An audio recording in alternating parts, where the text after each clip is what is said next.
초록우 산어린이재단에 매달 소정의 금액을 후원하게 되었습니다. 이 모든 게 구독자, 시청자님 덕분입니다. 구독과 좋아요 감사합니다.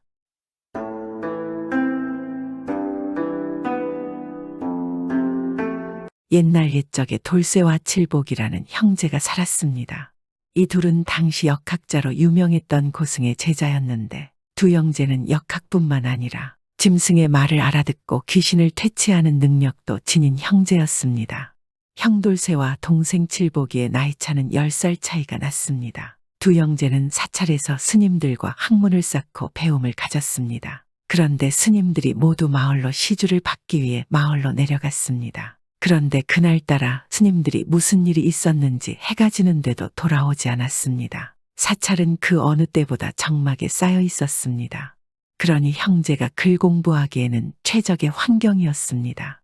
그렇게 형제가 열심히 책을 읽는 사이에 어느덧 사찰에는 어둠이 짙게 내려왔고 등잔불에 작은 불씨만이 희미하게 사찰의 적막함을 깨고 있었습니다.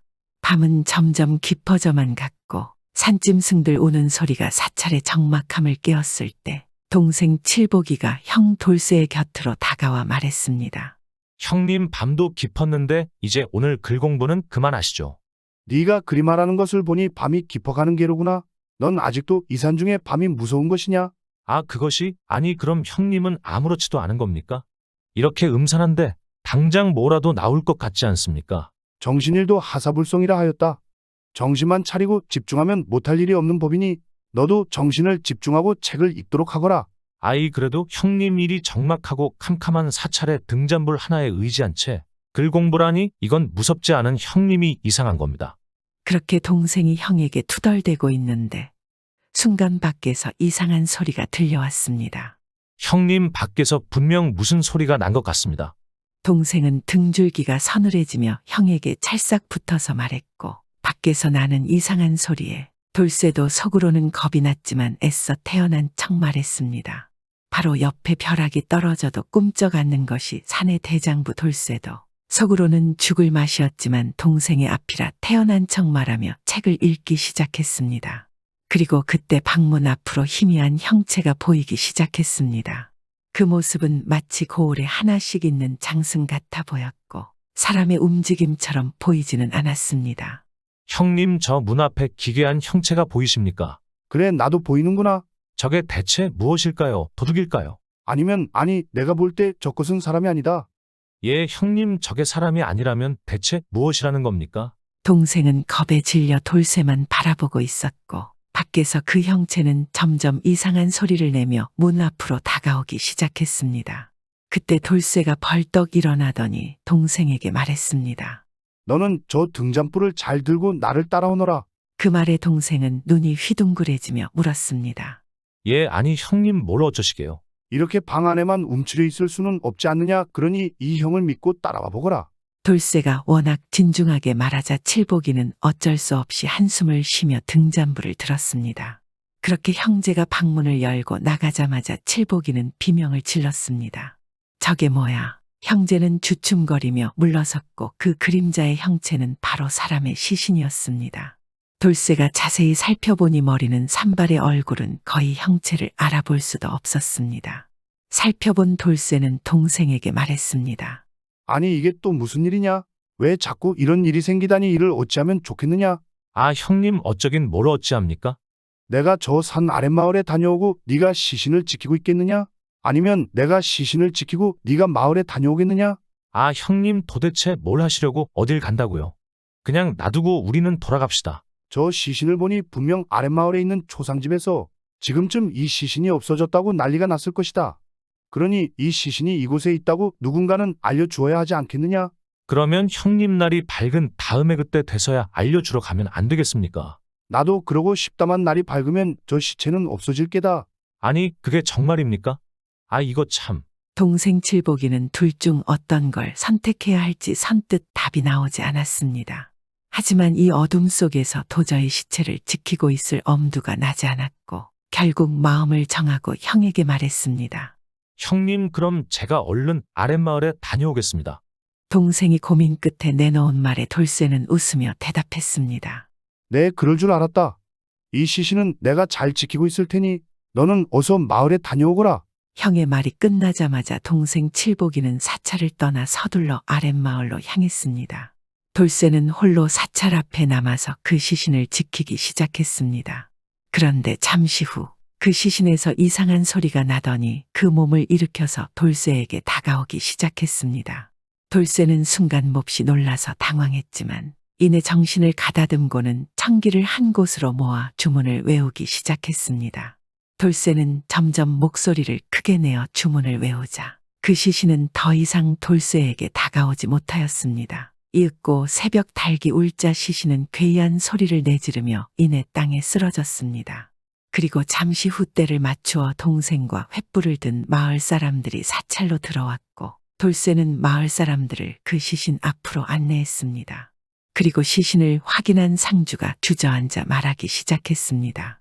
아이고, 이게 도대체 무슨 조화랍니까? 아니, 돌아가신 아버지께서 어찌하여 이곳까지 와서 이런 몹쓸 꼴로 쓰러져 계신 겁니까? 상주인 아들은 그 자리에 그대로 주저앉은 채 땅이 꺼져라 한숨을 쉬어댔습니다. 사찰 앞에 쓰러져 있는 시신은 바로 그 상주의 아버지였던 것이었습니다. 전날 저녁에 부친이 세상을 떠나자 병풍으로 가려놓았는데 밤중에 병풍을 걷어 확인해 보니 글쎄 그 아버지 송장이 사라진 뒤였고 그렇게 초상집은 아수라장이 되어 한바탕 난리가 났습니다. 그런데 그때 마침 칠복이가 도착해서 마을 사람들에게 자초지종을 설명한 뒤 그들을 사찰로 데리고 온 것이었습니다. 그리고 그때 마을에서 온 노인 한 명이 돌쇠에게 말했습니다. 예전에도 마을에 이런 기괴한 일이 있었던 적이 있었으나 이렇게 송장이 사찰까지 온 적은 없었는데 이런 적은 처음이라네. 저기 이복의 젊은이, 자네는 어떻게 이 시신이 마을 초상집 송장인 줄 알고 동생을 보냈는가? 노인의 말을 들은 돌쇠는 묻는 말에는 답하지 않은 채 엉뚱한 말을 하기 시작했습니다. 제가 앞으로 이 마을에서 이러한 불상사가 나지 않게 할 것이니 마을 분들은 제가 하는 일에 왈가왈부하지 말아 주십시오. 돌쇠의 말에 마을 사람들은 머리를 긁어대며 고개를 끄덕이고는 그 송장을 수습한 뒤 마을로 내려갔습니다. 돌쇠도 동생 칠복이를 데리고 마을로 내려갔습니다. 그리고 돌쇠는 마을 여기저기를 둘러보기 시작하였는데 한참을 둘러보다 끝내 어느 곳에 도착하더니 발걸음을 멈추었습니다. 돌쇠가 걸음을 멈추는 곳은 바로 가시덤불 안에 세워진 신당이었습니다. 돌쇠는 한숨을 깊이 쉬고는 동생에게 말했습니다. 너는 지금 당장 가서 횃불을 가져오너라. 사찰에 일어난 일과 지금까지 괴이했던 모든 일의 원흉이 바로 이곳에 숨어 있구나. 알겠습니다. 형님 조금만 기다리십시오. 잠시 후 동생이 횃불을 가져오자 돌쇠는 망설임 없이 신당에 불을 질렀고 신당이 불길이 치솟자 어느새 사람들이 몰려들기 시작했습니다. 아니, 이 이복에 이게 무슨 짓인가? 이곳에 불을 지르다니. 마을 사람들의 말에 돌쇠는 아랑곳하지 않고 말했습니다. 자, 다들 제 말을 잘 들으십시오. 마을 분들께서는 지금부터 이 가시덤불이 다 탈 때까지 빙 둘러서서 자리를 지키십시오. 아니, 갑자기 그게 무슨 말인가? 설명을 좀 해주게. 한시가 촉박합니다. 아까 사찰에서 제가 하는 일에 간섭하지 않겠다고 다들 동의하시지 않으셨습니까? 그러니 제 말을 따라 주십시오. 돌쇠가 강하게 밀고 나가자 마을 사람들은 서로 눈치를 살피더니 결국 덤불 주위로 하나둘 빙 둘러서기 시작했습니다. 이렇게 대열이 갖추어지고 신당이 불에 거의 다 탔을 무렵 괴이한 일이 벌어졌습니다. 괴상한 소리가 들리더니 불에 전부 탄 신당에서 북쪽 하늘로 한 줄기 빛이 붉게 뻗쳐 나가는 것이었습니다. 이 신기하고도 괴이한 광경에 마을 사람들은 저마다 무언가에 홀린 듯 하늘만 쳐다볼 뿐이었고 잠시 후 돌쇠는 한숨을 깊게 쉬고는 마을 사람들에게 말했습니다. 지금까지 이 마을에 생긴 괴상한 일들은 바로 이 신당 속에 숨어 살던 불여우의 짓이었습니다. 전부 이 불여우가 사람을 해친 뒤에 숲을 속에 던졌던 것입니다. 그래서 저는 일부러 신당에 불을 질러 그 불여우를 퇴치하려 했던 것인데 암놈은 잡았으나 순놈이 멀리 달아났으니 그놈 때문에 앞날이 조금 걱정입니다. 하지만 걱정하지 마십시오. 이곳에 장승을 세운다면 순놈 여우도 두 번 다시 이 마을에 오지 않을 것입니다. 그러니 날이 밝은 대로 장승을 세우시기 바랍니다. 마을 사람들은 그 이야기를 듣고 모두들 놀라하며 다음날 장승을 세웠습니다. 마을 사람들은 하나같이 돌쇠 형제에게 고마움을 표했습니다. 그렇게 형제가 신당을 불태우고 떠난 뒤에 이 마을에는 두 번 다시 괴이한 일이 일어나지 않았습니다. 그리고 돌쇠와 칠복이는 훗날 유명한 고승이 되어서 전국을 돌아다니며 귀신이나 요괴들을 퇴치했다고 합니다.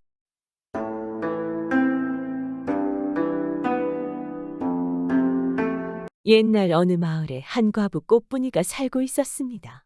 꽃분이는 일찍이 과부가 되었고 가족이라고는 유일하게 아들 칠복이 하나뿐이었습니다. 꽃분이는 산에서 약초들을 캐서 장터에 내다 팔며 칠복이를 어렵게 키우고 있었습니다. 하지만 혼자서 살림살이를 책임지다 보니 힘든 날은 지속되기만 하였습니다. 또한 시간이 지나도 살림은 나아질 생각을 하지 않으니 걱정이 이만저만이 아니었습니다. 어느 날은 하루에 한 끼도 먹지 못하고 굶는 경우가 허다하였습니다. 칠복이는 너무 배가 고파 참지 못해 어머니 꽃분이에게 말하였습니다. 어머니, 배가 너무 고파요. 어디 먹을 거 없나요? 그래, 미안하구나 사랑하는 아들아. 많이 배고프지. 엄마가 오늘은 약초를 많이 캐서 쌀을 좀 사와보마. 조금만 기다리고 있거라. 배가 고픈 아들을 바라보는 어머니 꽃분이의 심정은 얼마나 가슴이 아프지 않겠습니까? 칠복이의 말을 들은 꽃분이는 바로 산으로 향했습니다. 하지만 한참 약초를 찾아보았지만 도무지 팔아볼 만한 약초는 잘 보이지 않았습니다. 그렇게 고민하면서 계속 찾고 있는데 갑자기 근처에서 더덕이 있는 것이었습니다.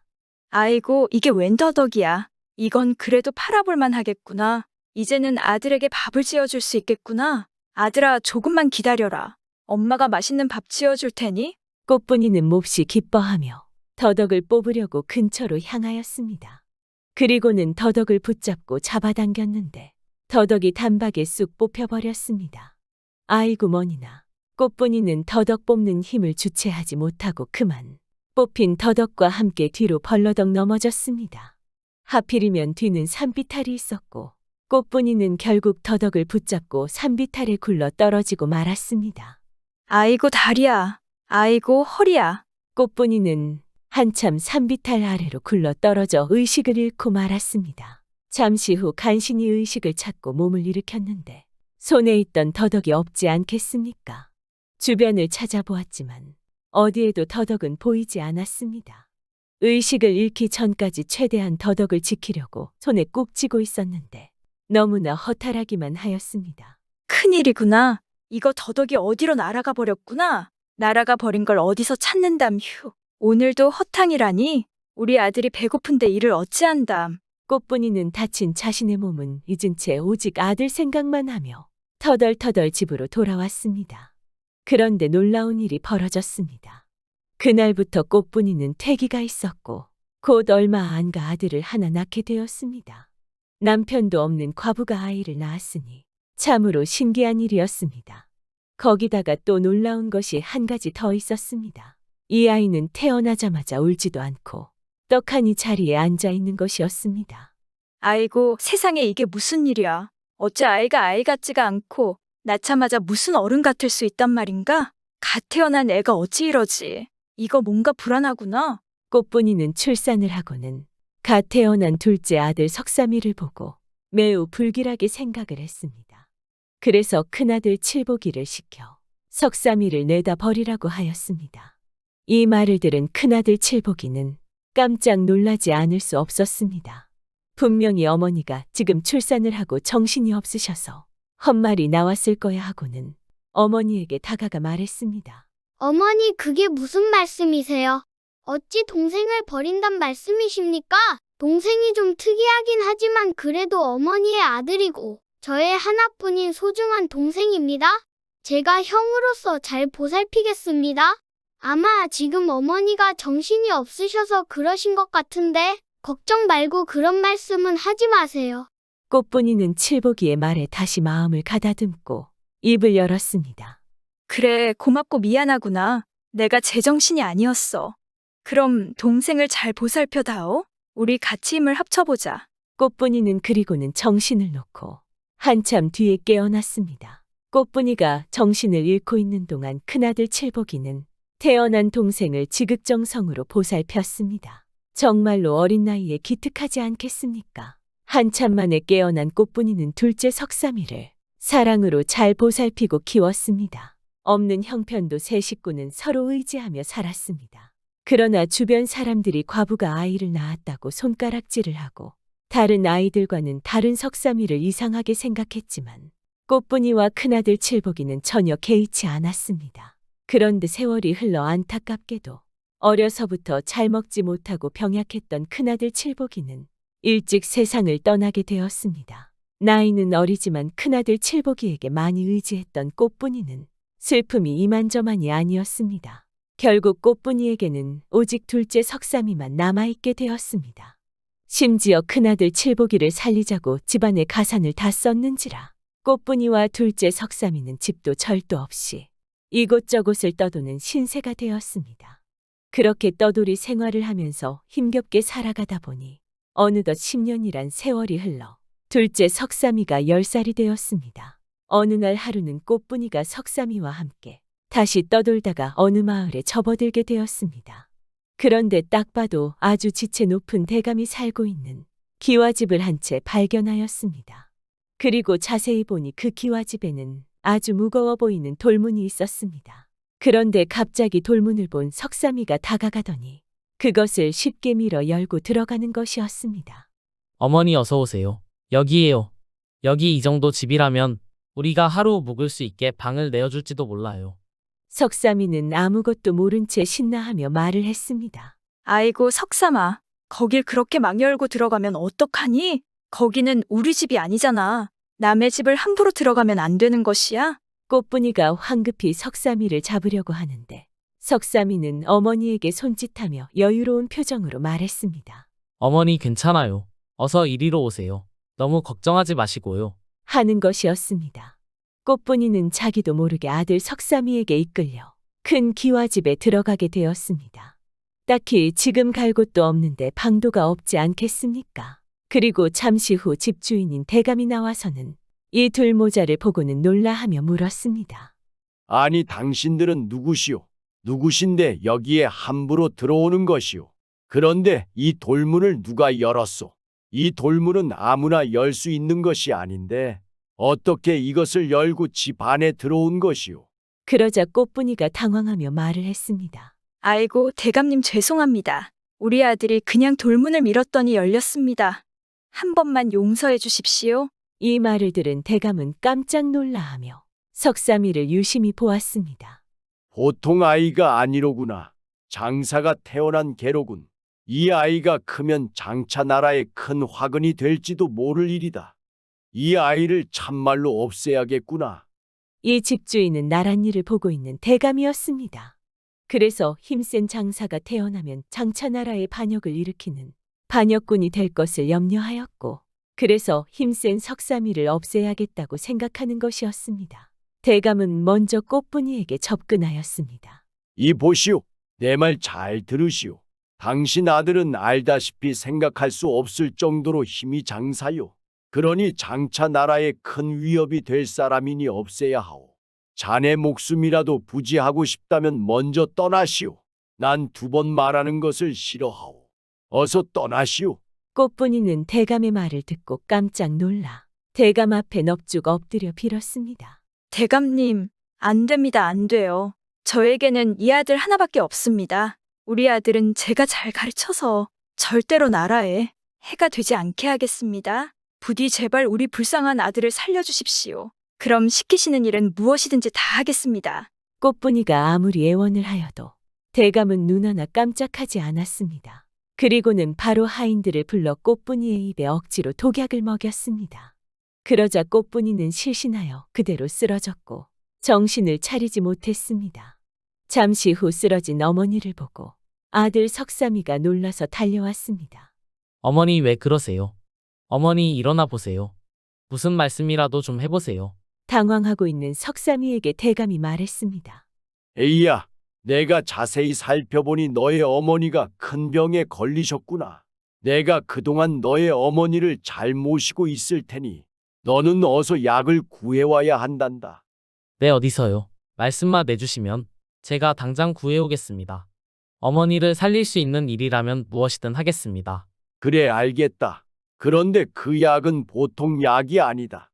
저기 뒷산 깊숙한 곳 동굴에 가면 그곳에 아주 커다란 호랑이가 살고 있느니라. 너의 어머니는 호랑이의 간을 먹어야만 살 수 있다. 무슨 말인지 알겠느냐? 그 말을 들은 석삼이는 대답도 하지 않고 벌떡 일어나서 곧바로 산으로 달려갔습니다. 그 뜀박질이 어찌나 빠른지 순식간에 모습이 보이지 않게 되었습니다. 효자 석삼이에게는 호랑이 따위는 하나도 겁이 나지 않았습니다. 점점 멀어져 가는 석삼이의 뒷모습을 바라보며 대감은 혼자 중얼거렸습니다. 참으로 엄청난 재주로구나. 아쉽도다. 좋은 시절에 태어났다면 나라의 큰 장군이 될 것인데 미안하게 되었구나. 하지만 어쩌겠는가. 지금은 나라의 장사가 태어나는 것이 곧 나라가 망할 징조이니 나는 그것을 두고 볼 수 없구나. 아무것도 모르는 네가 무슨 죄가 있겠느냐. 너의 어머니는 내가 호랑이에게 죽은 것이 확인되면 내 반드시 다시 살려줄 것이다. 석삼이는 뒤에서 누가 그런 생각을 하거나 말거나 어머니만 생각하며 달리고 달려서 어느덧 대감이 말한 커다란 동굴 앞에 이르렀습니다. 석삼이는 동굴 앞에서 겁도 없이 호랑아 하고 큰 소리로 외쳤습니다. 그런데 소리가 어찌나 큰지 온 산이 쩌렁쩌렁 울리고 동굴은 무너질 것처럼 흔들렸습니다. 동굴 안에 있던 호랑이가 깜짝 놀라 동굴 밖으로 튀어나왔고 드디어 석삼이와 마주쳤습니다. 석삼이는 아무렇지 않게 호랑이에게 다가가는데 기세가 어찌나 강한지 주변의 나무와 풀도 벌벌 떠는 듯하였고 그 기세를 온몸으로 받은 호랑이는 갑자기 거품을 물고 그대로 쓰러지고 말았습니다. 아니, 이게 뭐지? 이봐 호랑아 정신 좀 차려봐. 이럴 때 보면 정말 힘만 세지 아이인 것이 틀림이 없지 않겠습니까? 그리고 나서 석삼이가 호랑이를 유심히 살펴보았는데 이미 죽어 있었습니다. 허참, 이 호랑이도 무슨 병에 걸린 것인가? 시간이 없다. 일단 이것을 가지고 내려가야겠구나. 석삼이는 너무도 쉽게 힘 한 번 들이지 않고 호랑이를 잡게 되었습니다. 그리고는 그대로 자기 몸보다 커다란 호랑이를 어깨에 척 얹어서 산을 단숨에 내려갔습니다. 이윽고 돌아온 석삼이를 본 대감은 입이 쩍 벌어졌습니다. 당연히 살아서 돌아오지 못할 것이라 생각했던 석삼이가 호랑이를 업고 오니 깜짝 놀라지 않을 수 없었습니다. 하지만 다시 마음을 가다듬고 침착하게 물었습니다. 아니 애야, 이게 무엇이냐? 어찌된 일인지 설명 좀 해보거라. 무엇이긴요. 호랑이 간이 있어야 한다고 하셔서 호랑이를 잡아왔어요. 신기하게도 절 보더니 그냥 죽어버리던데요. 시간이 없어요. 어서 어머니에게 호랑이 간을 먹여야겠어요. 이 말을 들은 대감은 혼자 중얼거리기 시작하였습니다. 참으로 엄청난 장사로구나. 호랑이 밥이 될 것이라 생각했는데 아니 호랑이를 잡다니 안 되겠구나. 호랑이도 어찌하지 못한 아이를 내가 어찌 처치할 수 있을꼬? 그냥 아예 영영 산속에서 헤매면서 내려오지 못하게 해야겠구나. 잠시 후 생각에 잠긴 대감은 다시 석삼이에게 말을 하였습니다. 참으로 잘했다. 정말 대단하구나. 그런데 약에 들어갈 재료가 그게 다가 아니다. 가장 중요한 재료는 바로 천도복숭아가 있어야 한단다. 신선들이 먹는다는 천도복숭아. 그것을 반드시 구해 가져와야 한단다. 그러자 석삼이는 자신 있게 고개를 끄덕였습니다. 네, 알겠습니다. 천도복숭아를 바로 구해올게요. 근데 어디에서 구할 수 있나요? 천도복숭아는 그것을 구하는 사람의 정성이 하늘에 닿아야 산신령님께서 내려준다고 하시는구나. 어느 산에서 얻을 수 있는지도 모르고 그저 얻을 때까지 온 나라의 산을 돌아다니며 정성을 다해 찾아야겠지. 네가 끝까지 포기하지 않고 온 정성을 다해 찾으면 혹시 하늘이 감동하여 너에게 천도 복숭아를 내려줄지도 모른다. 1년이 걸릴지 10년이 걸릴지 영영 불가능할지 알 수가 없구나. 석삼이는 이 말을 듣자마자 이것저것 생각하지 않고 그냥 다시 산으로 내달렸습니다. 하지만 천도복숭아를 어디에서 구할 수 있을지 어떻게 구해야 하는지 도무지 알 길이 없었기에 석삼이는 그저 산을 잡듯이 뒤지며 하늘을 보고 빌 뿐이었습니다. 하느님 신령님, 제발 저에게 천도복숭아를 내려주세요. 제가 천도복숭아를 찾을 수 있게 도와주세요. 저는 이것 말고는 아무 소원이 없습니다. 석삼이가 간절히 빌고 또 빌어도 하늘에서는 어떠한 소식도 신호도 없었습니다. 석삼이는 그저 할 수 있는 것이라곤 온 산을 뒤지고 다니는 것밖에는 없으니 끊임없이 이 산 저 산을 다니며 천도복숭아를 찾아다녔습니다. 십수일을 제대로 먹지도 못하고 그리 돌아다니니 석삼이는 점차 지쳐갔습니다. 그리고 몸에 힘도 없고 머리도 어질어질하였습니다. 배도 너무 고프고 춥다. 이 겨울에 산에 먹을 것도 없고. 결국 석삼이는 힘이 빠져서 자리에 주저앉아 하늘을 보며 엉엉 울었습니다. 부디 저에게 천도복숭아를 내려주세요. 제발. 석삼이는 산에서 엉엉 울다가 결국에는 지쳐 잠들어 버렸습니다. 그런데 그런 석삼이의 꿈에 갑자기 웬 흰 도복에 긴 흰 수염을 한 노인이 나타났습니다. 참으로 안타깝구나. 시기를 제대로 타고났으면 큰 영웅이 될 아이건을 어찌 이런 고생을 하고 있단 말인가. 꿈에서 석삼이는 노인을 보자마자 산신령이라는 것을 직감하였습니다. 산신령님, 제발 저에게 천도복숭아를 구할 방도를 알려주세요. 부탁입니다. 석삼이의 애원에 산신령은 고개를 끄덕이며 말했습니다. 천도복숭아는 이미 내가 어머니에게 보냈으니 너는 그만 산을 내려가거라. 너의 효성에 내가 감동하여 주는 선물이란다. 산신령은 그리 말하고는 연기처럼 사라져 버렸습니다. 석삼이는 순간 깜짝 놀라서 잠에서 깨어났습니다. 이럴 수가. 산신령님이 이미 천도복숭아를 어머니에게 보냈다고. 석삼이는 너무나 기뻐하며 산을 내려가서 어머니가 있는 곳으로 바로 달려갔습니다. 한편 같은 시각잠을 자고 있던 대감에게도 꿈에 산신령이 나타났습니다. 산신령은 놀라서 어쩔 줄을 몰라 하고 있는 대감에게 말했습니다. 이 나라는 영웅을 담을 그릇이 못 되는구나.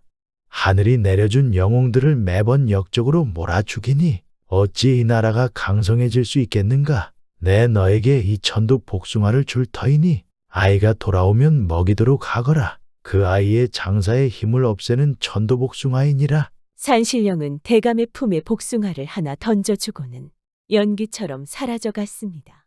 대감은 놀라며 잠에서 깨어났습니다. 아니 뭐야. 뭐 이런 꿈을? 근데 이게 뭐지? 아니 복숭아가 꿈이 진짜였단 말인가? 대감은 품 안에 가지런히 안겨있는 복숭아를 신기한 듯 바라보는데 밖에서 소리가 들렸습니다. 대감님, 천도복숭아가 이미 이곳에 있다고 해서 산을 내려왔습니다. 맞습니까? 정말입니까? 그 말에 대감은 가만히 복숭아를 바라보고 고개를 끄덕이고는 석삼이가 있는 곳으로 다가갔습니다. 진짜 이 복숭아를 먹고 장사에 힘이 없어진다면 굳이 이 총명한 아이를 없앨 이유가 없지 않은가? 하고 중얼거리고는 석상이에게 말을 하였습니다. 여기 복숭아가 있다. 너의 어머니에게도 드릴 것이며 너 또한 이것을 먼저 한 입 먹도록 해라. 네, 제가요. 제가 어찌 그것을. 제 어머니께서 드셔야 병이 나으시는 것 아닙니까? 어서 먹도록 해라. 그래야 너의 효심을 담아 너의 어머니를 치료할 수 있느니라. 대감의 말에 석삼이는 고개를 갸우뚱하며 그가 내민 복숭아를 한 입 베어 물었습니다. 그런데 순간 석삼이의 몸에서 환한 빛이 뿜어져 나와 하늘로 올라가기 시작하였습니다. 대감은 그것을 신기한 듯 바라보다가 다시 석삼이에게 말했습니다. 자, 이제 저기 돌절구를 한번 들어보겠느냐? 네, 대감님. 이까짓 돌절구쯤이야 못 들겠습니까? 석삼이는 아무것도 아니라는 듯 자기 키보다 큰 돌절구를 붙잡고 들어 올렸습니다. 하지만 평소 같으면 가뿐하게 들릴 돌절구가 꿈쩍도 하지 않았습니다. 그래, 이제는 되었구나. 정말로 장사의 힘이 사라졌구나. 그러고 보면 참으로 효성이 지극한 아이로구나. 대감은 바로 꽃분이가 있는 방 안으로 들어가서 원래 가지고 있던 해독약을 꽃분이에게 먹였습니다. 그러자 정신을 잃고 있던 꽃분이는 곧 깨어났습니다. 석삼이는 깨어난 어머니를 보고 너무나 기뻐하며 연신 대감에게 절을 하였으나 대감은 절을 받을 수 없다는 듯 먼 산을 바라보며 한숨을 쉬었습니다. 나라를 위한 일이라 어쩔 수 없었지만 나도 참으로 천벌을 받을 사람이로구나. 내가 이 아이에게 무엇을 해줄 수 있을까? 대감은 한참을 그렇게 먼 산을 보다가 깨어난 꽃분이에게 말했습니다. 이보시오. 아들을 참 잘 키웠소. 보아하니 둘 다 마땅히 집도 없고 떠도는 신세 같은데 괜찮다면 내가 이 아이를 내 양자로 들여도 괜찮겠소. 내 집 바로 옆에 좋은 집을 하나 마련해 줄 테니 둘이서 그곳에서 함께 살면 어떻겠소? 아니, 그게 정말입니까? 그래만 주신다면야 너무나 감사한 일입니다. 정말 감사합니다. 대감의 말에 꽃분이는 눈물을 흘리며 감사의 인사를 하였습니다. 석삼이는 영문을 몰라하며 어머니를 따라 엉겹결에 감사의 인사를 연신하였습니다. 그렇게 석삼이의 장사의 능력은 사라졌지만 양아버지가 된 대감의 전폭적인 지원을 받아가며 열심히 글 공부를 하였고 신분 또한 양반의 신분이 되어 후에 과거를 보아 급제하여 관직에 올랐습니다. 그리고 이제는 힘이 아닌 머리로 어려운 사람을 도와가며 어머니와 대감을 잘 모시며 즐겁게 살았습니다.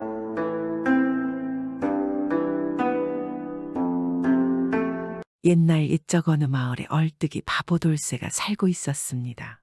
바보돌쇠는 성심이 착하고 일도 잘하며 또한 과부가 된 어머니를 잘 모시고 살았습니다. 이런 바보돌쇠가 나이를 조금씩 먹어가자 고민이 생긴 것입니다. 왜냐하면 주변 사람들이 자꾸 바보라고 놀리고 그의 행동 하나하나 말 한마디에도 웃어대고 늘 놀려댔기 때문입니다.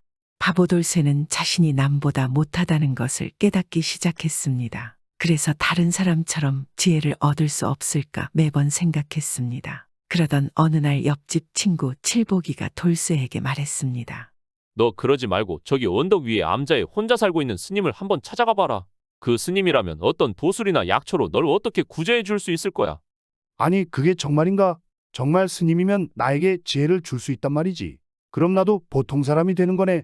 바보돌쇠는 그 길로 곧장 어머니에게 달려갔습니다. 어머니, 제가 스님에게 가서 지혜를 사와 볼게요. 스님이 저에게 지혜를 줄 수 있다는 거예요. 그러자 어머니가 말했습니다. 그러려무나 너도 내가 죽고 나면 좀 지혜가 필요할 게 아니냐. 아들아, 그 스님이라면 너에게 보통 사람처럼 살 수 있게 해줄 수 있을 게야. 그래, 곧장 가서 지혜를 얻어와라. 그리하여 바보돌쇠는 곧장 떠났습니다. 칠복이가 알려준 곳으로 가보니 이 스님은 암자에서 불경을 외우고 있었습니다. 스님 안녕하세요. 비가 막 오려나 봐요. 자신을 쳐다보지도 않는 스님을 보며 바보돌쇠가 초조하게 몸을 이리저리 비틀고 발을 꼼지락거리며 말했습니다. 그래, 아마도 근데 안 올 모양인데요. 바보돌쇠가 하늘을 내다보며 말했습니다. 비가 와야 하는데 그래야 곡식이 여물어 갈 거 아니에요. 그래야 가축들도 살을 찔 것 아니에요. 그렇게 눈치를 보던 돌쇠가 시큰둥한 스님을 보고 뜸을 들이며 말했습니다. 단도직입적으로다가 말씀을 드려볼게요. 제가 좀 볼 일이 좀 있어서 왔어요. 혹시 지혜도 파시나요? 그러자 바보돌쇠에게 전혀 관심 없이 연부를 외우던 스님이 말했습니다. 그때그때 다르다. 임금의 지혜를 원하는지 신하의 지혜를 원하는지 아니면 선생의 지혜를 원하는지 지혜는 아주 많다. 아니요. 아이, 그런 건 아니고요. 그냥 평범한 사람 정도, 그러니까 마을에 사는 사람들이요. 그냥 보통 사람 정도의 그런 평범한 정도면 돼요. 그렇담 내가 해줄 수 있을 게다. 네가 좀 도우면 말이다. 오, 어떻게 하면 되는데요? 바보돌쇠가 눈이 휘둥그레져서 말했습니다. 그냥 가서 네가 가장 좋아하는 것에 심장을 가져오려무나. 그럼 내가 어디서 네 지혜를 얻을 수 있는지 말해주마. 심장이라니 그걸 제가 어떻게 구해와요? 구하는 방법을 가르쳐 주세요. 뭐 그거야. 내 알 바 아니지. 그건 너가 알아서 구해와야 할 것이야. 스님은 그렇게 말하고는 무심하게 계속 불경을 외웠습니다. 아니, 무슨 방법을 좀 알려주세요. 스님, 어떻게 구해야 되지요? 그렇게 말하는 돌쇠를 이 스님이 쏘아보며 말했습니다. 네 스스로 찾아보거라. 한평생 그렇게 바보로 살 게 아니라면 말이다. 네가 제대로만 가져온다면 내가 내는 문제를 알아맞힐 기회를 줄 테니 그만 어여 가보거라. 그러더니 스님은 벌떡 일어나서 절 안으로 들어가 버렸으니 바보돌쇠는 뚜벅뚜벅 절을 걸어 나와 다시 집으로 돌아갔습니다. 그리고는 어머니에게 스님이 한 말을 전해 주었습니다. 그리고 뭔가 생각이 난 듯 말했습니다. 우리 집 마당에 있는 돼지를 잡으면 될 것 같은데요. 왜냐하면 제가 돼지고기를 좋아하잖아요. 그렇구나. 그렇다면 그렇게라도 해야지. 이 집의 유일한 재산인 돼지를 바라보며 아쉬워하는 엄마를 보고 돌쇠가 걱정스러운 듯 물었습니다. 괜찮으시겠어요? 그래도 어머니께서 소중하게 키운 돼지이잖아요. 어쩌겠느냐 네가 지혜를 얻어서 네 스스로를 돌볼 수 있게 된다면야 나는 더 바랄 것이 없다. 이깟 돼지 정도는 아무것도 아니다. 그래서 바보돌쇠는 자신의 돼지를 잡아서 다음날 스님의 절로 다시 찾아갔습니다. 스님은 앉아서 책을 읽고 있었습니다. 안녕하세요, 스님. 제가 가장 좋아하는 것의 심장을 가지고 왔습니다.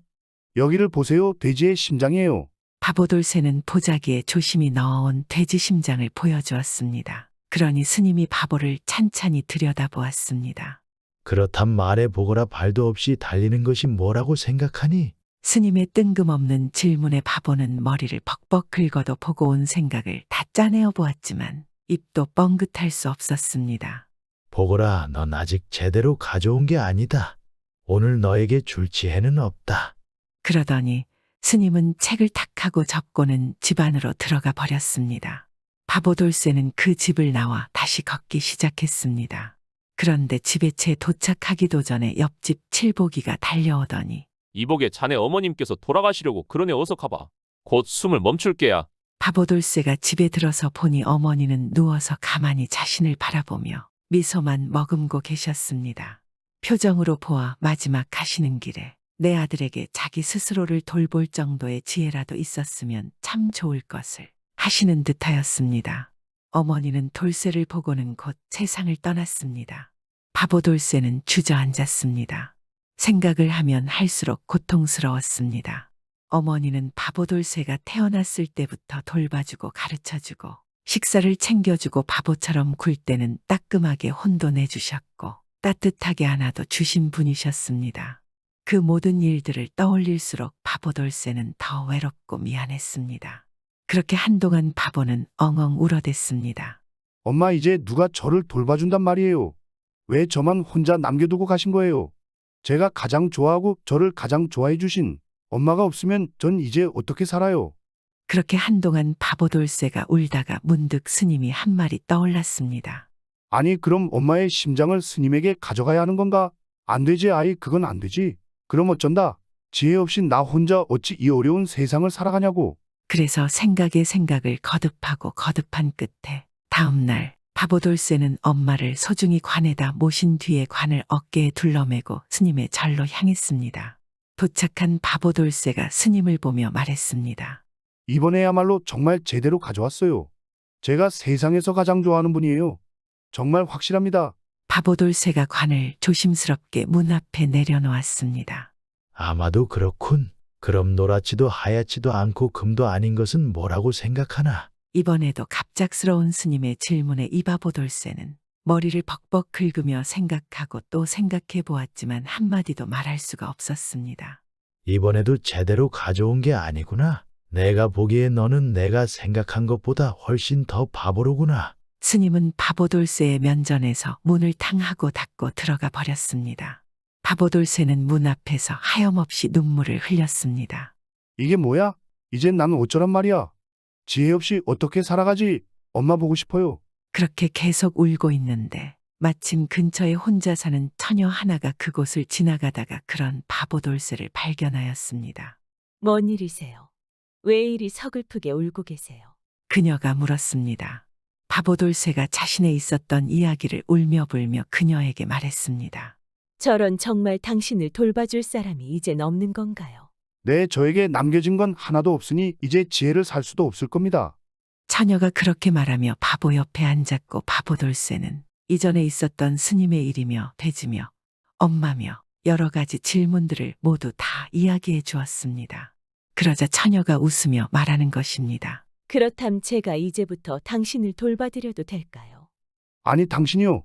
나 같은 바보를 돌봐주려 하는 것입니까? 처녀는 고아로 지내고 있었고 평소에 바보돌쇠를 유심히 보았습니다. 보통 남정네들과 다르게 성실하고 어머니 또한 극진히 모시는 돌쇠를 마음에 두었습니다. 내 옛말에 어리석은 바보만큼 좋은 남편감도 없다는 말도 있잖아요. 제가 생각해 보건대 제 남편감은 당신만한 분이 없을 것 같아서요. 어이, 정말요? 음식할 줄 아세요? 혹시 빨래도 합니까? 바느질도 할 수 있나요? 바보돌쇠가 눈물을 멈추고 물었습니다. 예 돌쇠님의 어머니처럼 잘하지는 못하지만 다 할 수 있습니다. 야, 그렇다면 당신이 저를 잘 돌봐줄 수 있을 것 같네요. 바보돌쇠가 좋아하며 처녀의 두 손을 주물럭 거리며 말했습니다. 근데 스님한테 지혜를 구하는 일은 어쩐다? 그러자 처녀가 곰곰이 생각하더니 말했습니다.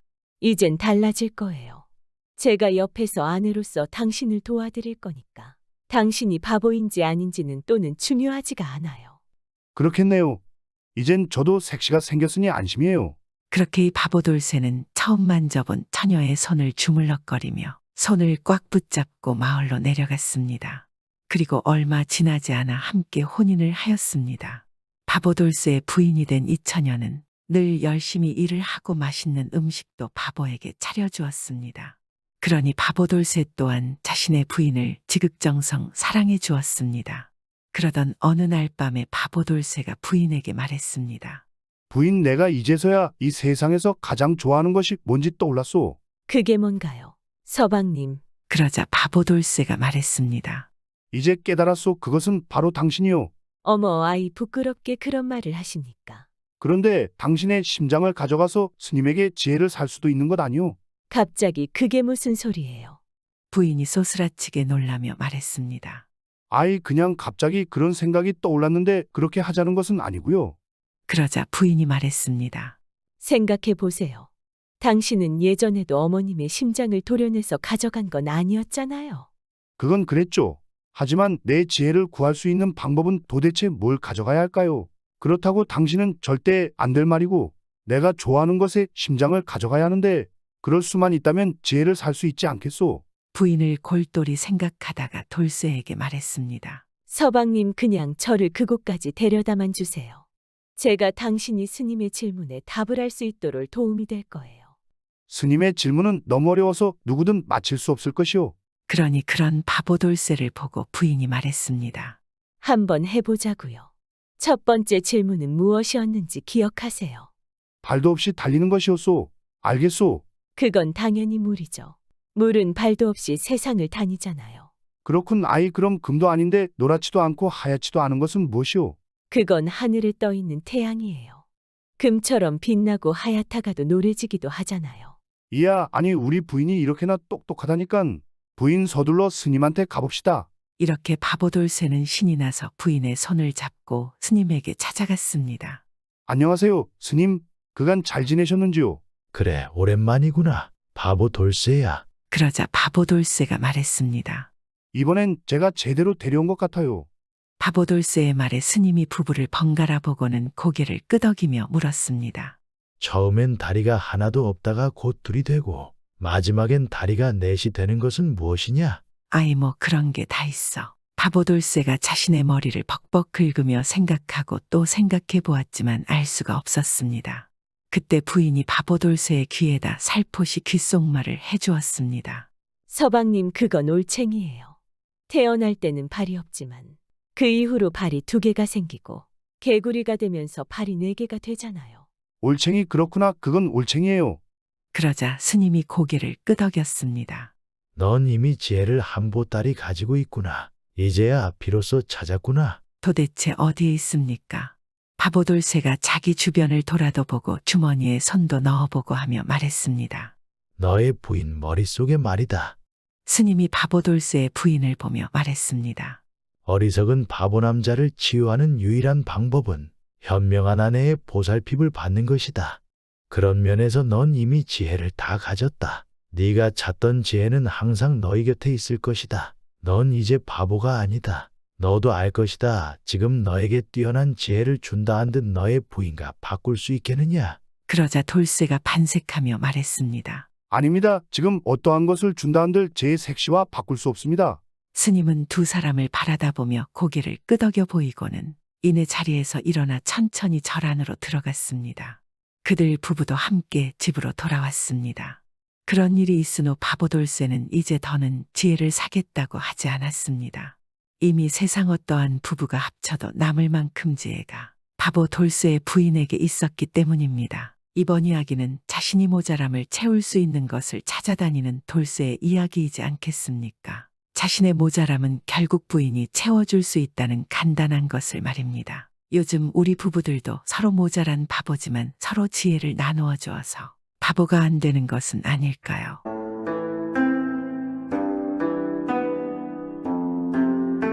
옛날 옛적에 있는 묘양산에는 아주 도술이 높기로 유명한 도사 한 명이 살고 있었습니다. 이 도사는 묘양산 산에 틀어박혀서 아무것도 하지 않고 매일 도만 닦았습니다.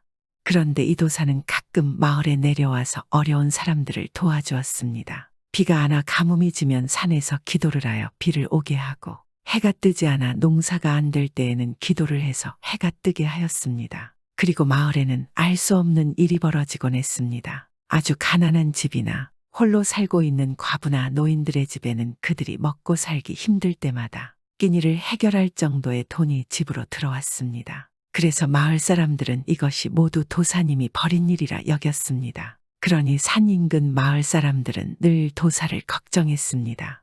아유, 집에는 곡식 한 톨도 없고 뗄나무 하나도 없던데 어쩐다. 그대로 굶어 죽는 거 아니야. 그래도 도가 높으신 양반이니까 뭔가 수가 있지 않을까. 그런 수가 있으면 나도 배워보고 싶네. 하여간 두고 보자고. 도사님이 문제가 있을 수 있으니 우리 자주 도사님을 봐야겠네. 혹시라도 건강에 문제가 생기면 큰일 아닌가. 마을 사람들은 차마 묘양산 도사에게 다가가지는 못하고 걱정스러운 마음으로 도사가 어찌 되는가를 지켜만 볼 뿐이었습니다. 그런데 놀라운 것은 몇 날 며칠이 지나도록 이 도사가 굶기는커녕 살만 피둥피둥 찌고 있었다는 것입니다. 이봐 봤는가 도사 말이야. 내가 멀찌감치 봤는데 요새 아주 살이 그냥 피둥피둥 돼지마냥 쪄있던데 얘 정말 아니 뭐 집안에 먹을 것을 쌓아둔 거 아니야. 먹을 건 무슨 집이 여기저기 구멍이 숭숭 뚫려 있어가지고 아내가 다 보인다고 집안에 아무것도 없어. 책 몇 개가 전부야. 그런데 어찌 먹을 것도 없이 그리 살 수가 있단 말인가. 어찌 아무것도 먹지 않고 그렇게 살이 피둥피둥 찌는 것이 말이 돼. 사람들은 도대체 도사가 굶어 죽지 않고 어떻게 살아가는지, 오히려 어떻게 그렇게 살이 쪄가는지 너무나 궁금했습니다. 다들 멀찌감치 떨어져서 지켜보기만 하다가 아무래도 너무 궁금했던 이 동네 청년 돌쇠가 마음을 단단히 먹고 마을 대표로 묘양산 도사의 집으로 가보기로 하였습니다. 아니 어쩐 일이십니까? 마을에서 감자 농사를 짓는 돌쇠 아닙십니까? 그것이 그냥 도사님이 궁금해 가지고 한번 와봤습니다. 제가 궁금하다고요. 무엇이 말입니까? 그러니까 도사님께서는 뭘 먹고 사시나 궁금해서 와봤지요. 도사님은 농사를 짓지도 먹을 것을 구하려 마을에 오시지도 않는데 혹시 건강에 문제라도 생길까 봐서요. 돌쇠는 이런저런 이야기를 둘러댔습니다. 그러자 묘양산 도사가 웃으며 말했습니다. 아이 그렇습니까? 별것이 다 궁금하시군요. 좋습니다. 원하시면 보시지요. 별거 없습니다. 저도 여러분과 똑같은 사람이니까요. 도사가 허락을 하자 돌쇠가 몹시 좋아라 하며 이 도사의 모습을 가까이서 지켜봤습니다. 그런데 돌쇠 앞에는 상상도 못할 일이 펼쳐졌습니다. 이 도사가 저녁 때가 되자 부엌에 들어간 지 조금 있다가 밥상을 들고 들어왔는데 놀랍게도 상다리가 휘도록 진수성찬이 가득 차려져 있었습니다. 돌쇠는 속으로 놀라며 응, 저게 다 뭐야? 빈 부엌에서 뭐가 나오는 거야? 아니, 부엌에 분명히 아무것도 없었는데 이게 도대체 무슨 조화지? 돌쇠는 텅 비어있는 부엌에서 웬 진수성찬이 뚝딱 가고 나오니까 도무지 믿을 수 없다는 듯 밥상을 바라보았습니다. 돌쇠는 아무리 머리를 맞대고 생각해봐도 이런 조화를 알 수가 없었습니다. 도사는 그러거나 말거나 여유롭게 식사를 끝낸 다음에 밥상을 부엌에 내다 놓았습니다. 계속 지켜보실랍니까? 나는 이제 한숨 자야겠습니다. 혹시 마을로 갈 때 인사한다고 날 깨우지 마십시오. 밥을 배불리 먹었으니까 이제 한동안 잠이 깊숙이 들 것입니다. 도사는 그렇게 말하더니 방으로 들어가서 자리에 누웠습니다. 그러더니 금방 코를 골기 시작했습니다. 그러다 돌쇠가 생각했습니다. 아까 보니까 고기 반찬이 잔뜩 남았던데 가서 좀 먹어봐야겠다. 그러면서 돌쇠가 부엌으로 들어갔고 배고픈 돌쇠는 좋아라 하며 밥상을 찾았습니다. 그런데 이 부엌에 들어간 돌쇠는 눈앞의 광경을 믿을 수가 없었습니다. 이게 어떻게 된 거야? 그 많던 진수성찬은 어디 간 거야?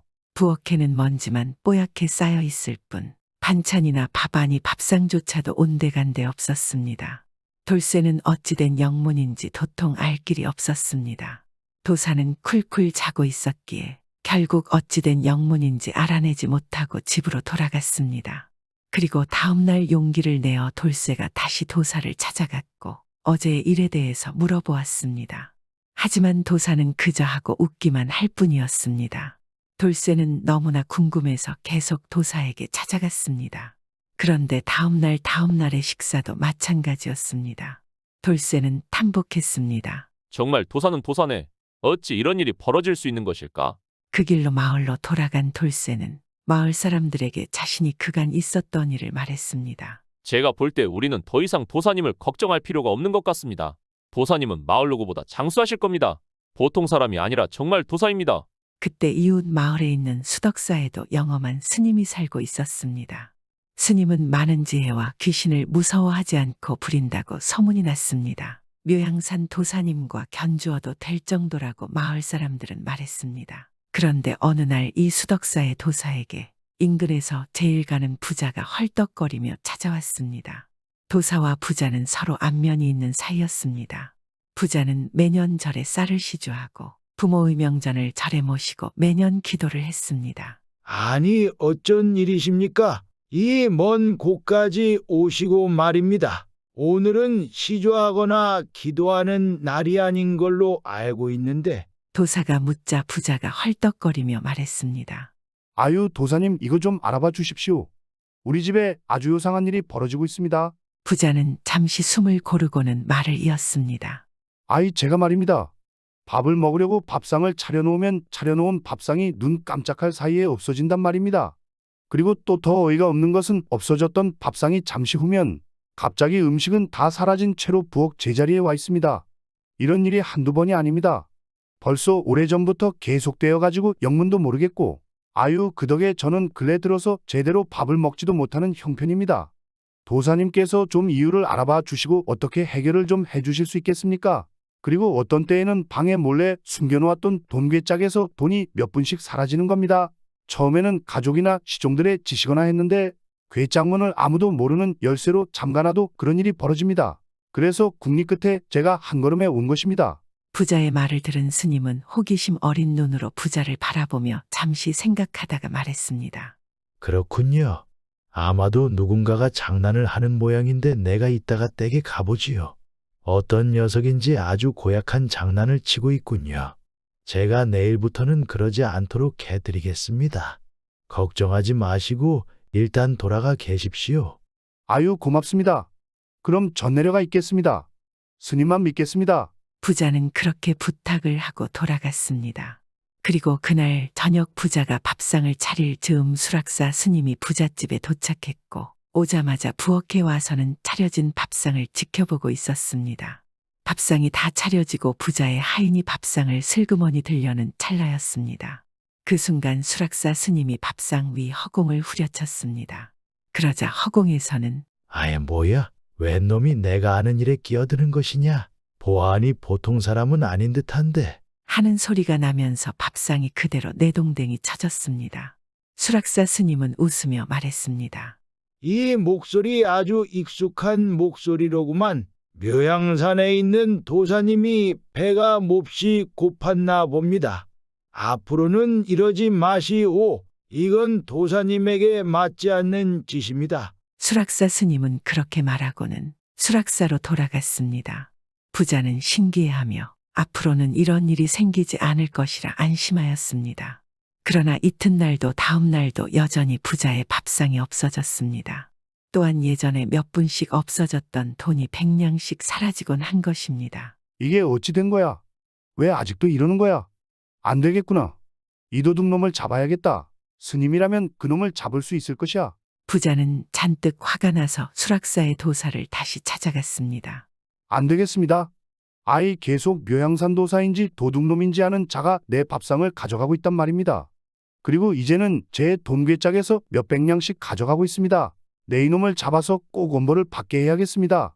아무래도 스님과 제가 직접 묘양산까지 가서 그자와談판을 봐야 하겠습니다. 같이 가주시죠. 그렇습니까? 이거 안 되겠구만. 알겠습니다. 아무리 도사라지만 사람들을 현혹시키고 재물을 탐하는 것은 더 이상 도사가 아니라 단지 도둑놈일 뿐이다. 그렇게 부자와 수락사 스님은 묘양산으로 떠났습니다. 그날도 묘양산 도사는 평화롭게 식사를 하고 있었습니다. 그러다 수저를 놓고 뭔가를 생각하는 듯 자리에서 일어났습니다. 수락산 스님이 먼 발치에 뭔가가 오는 것이 보였습니다. 자세히 보니 수락사 스님과 부자가 이곳으로 오고 있는 것이 보였습니다. 묘양산 도사는 얼른 호랑이로 변신해서 그들이 오는 길목을 지키고 있다가 그들이 오자 깜짝 놀라게 하였습니다. 그 모습을 본 부자는 온몸을 떨며 스님에게 말했습니다. 도사님 어쩝니까? 호랑이입니다. 저놈이 우리를 잡아먹으려고 하는 것 같습니다. 놀라하는 부자를 수락사 스님이 안심시키면서 말했습니다. 걱정하지 마십시오.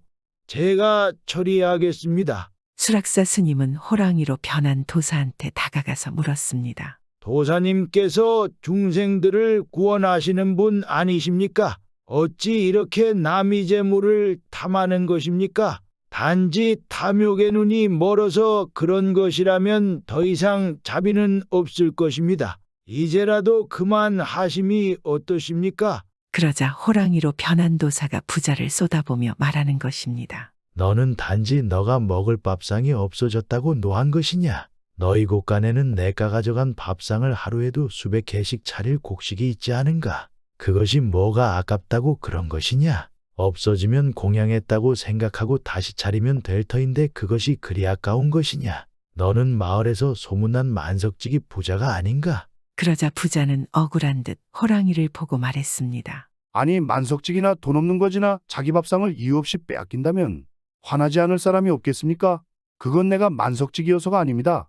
그러자 호랑이가 말했습니다. 그러면 너는 매일 그 밥상을 먹을 만큼 정직하고 성실하게 재물을 모은 사람인가? 너희 아인들은 매일 열심히 일하고 보리밥에 나물만 먹이지 않느냐? 그건 그놈들이 그만큼 일을 해서 그런 것 아니겠습니까? 그나마 저니깐 그렇게 주지 그것마저 없으면 굶어 죽을 게 뻔하지 않겠습니까? 그럼 네가 얻은 그 많은 재물들은 그 정도밖에 일한 하인들이 아니면 어떻게 모은 것이냐? 하인들이 없으면 어찌 그리 많은 재물을 모은 것이냐? 그 재물을 모아준 사람들에게는 보리밥에 나물만 주고 너는 어찌 그리 호화롭게 먹는 것이냐? 너도 그들과 함께 보리밥에 나물만 먹어야 하는 것 아니냐? 넌 아랫사람을 착취해서 배만 불리는 그냥 돼지일 뿐이다. 그 소리를 들은 수락사 스님은 고개를 끄덕이다 호랑이에게 물었습니다. 도사님, 그럼 밥상은 그런 연유고 왜 돈까지 가지고 간 것입니까? 그건 도적이나 하는 짓 아닙니까? 그러자 호랑이가 말하는 것입니다. 제가 가져간 돈은 저자가 사람들에게 주지 않은 세경입니다. 돈을 주지 않으려고 이런저런 핑계를 대고 한푼 없이 쪼잔낸 사람들의 세경입니다. 난 그 돈을 빼내서 그들에게 돌려주었습니다. 저자의 악행으로 볼 때 모두 가져가도 되지만 기회를 준 것입니다. 앞으로도 반성하지 않고 산다면 모두 가져갈 것입니다. 그 말을 들은 스님은 부자에게 말했습니다. 시주님 잘 들으셨겠지요? 이제 어떻게 하실 겁니까? 앞으로도 계속 그러신다면 저도 더 이상 도와드릴 수 없습니다. 그 말은 들은 부자는 앞으로 매번 진수성찬을 먹지 않고 먹는다면 하인들에게도 차려주겠다고 말했습니다. 그리고 세경을 안 주고 쪼잔낸 하인들에게 모두 돈을 돌려주겠다고 말했습니다. 그제서야 호랑이로 변한 도사는 사라졌습니다. 그러자 부자는 아직도 믿어지지 않는지 멍하니 있었습니다. 그리고 집에 돌아간 부자는 자신이 먹는 밥상을 하인들에게 똑같이 나누어 주었고 다른 집 하인들보다 세경을 많이 주어서 힘들지 않게 살게 했습니다. 그 이후로는 더 이상 밥상도 돈도 사라지지 않았습니다. 그리고 부자가 세상을 떠날 때는 전 재산을 수락사 스님에게 주어서 어려운 사람들을 구휼했습니다. 이번 이야기는 자신이 얻은 많은 재물을 가진 부자가 두도사에게 깨달음을 얻은 이야기이지 않겠습니까? 요즘 우리도 많은 부자들이 있습니다. 그런데 그것을 만들어준 많은 아랫사람들이 있다는 것을 명심해야 하지 않을까요? 그러지 않는다면 묘양산도사가 다 가져갈 수 있습니다. 구독은 공짜입니다.